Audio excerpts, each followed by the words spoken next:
Epektibo na ngayong buwan ang bagong batas kaugnay ng paggamit ng baril sa Pilipinas.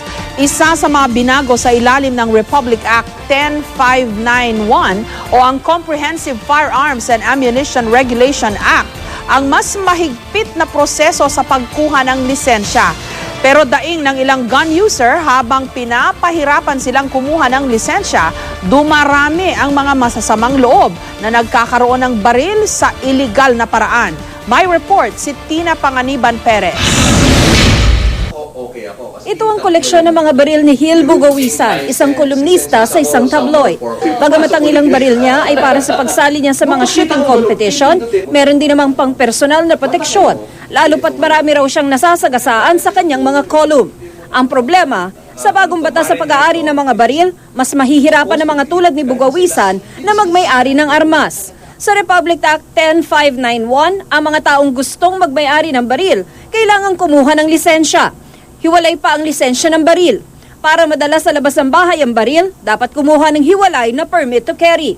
Sa batas nakalista ang mga taong pwedeng magdala ng baril sa labas ng bahay dahil sa posibleng banta sa kanilang buhay dahil sa kanilang trabaho. Kailangan kumuha muna ng clearance sa municipal at regional trial court at sa NBI. Ang problema, maraming taga-media, posibleng di makakuha ng mga clearance dahil may hinaharap silang kasong libel. Paano namin maproproteksyonan yung sarili namin if somebody wants to harm us? For example, ako may nakaaway ako na politician or anybody or government official, pwede niya akong filean ng libel case and 2 months later, pwede na siyang mag-hire ng riding in tandem. At sakali makakuha ka ng mga lisensya, gagastos ka naman ng malaki. Ang gun license ngayon, di raw bababa ng 4,500 pesos. Layo ng batas na maibaba ang kriminalidad sa bansa, kaya hinigpitan nito ang mga requirements sa pagmamay-ari ng baril. Pero ang mahigpit na requirements din daw mismo ang posibleng makapagpalala sa kriminalidad. Most of the crimes nangyayari, ang mga perpetrators are criminals na walang licensed firearm.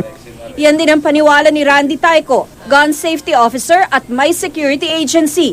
Reklamo rin niya ang mahigpit na requirements na paulit-ulit na hinihingi. Mga businessman, medyo importante yung bawat araw sa amin na mauubos dahil lang sa paulit-ulit na neuropsychiatric test, mga medical tests, mga clearances.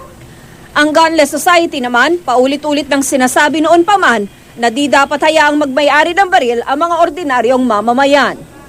Itong new gun law ay masasabi kong isang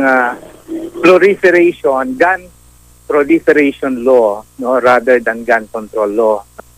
Isang very glaring section dyan sa batas na yan, if I am not mistaken, section 9, yung several types of licenses that any individual qualified as they say can own it.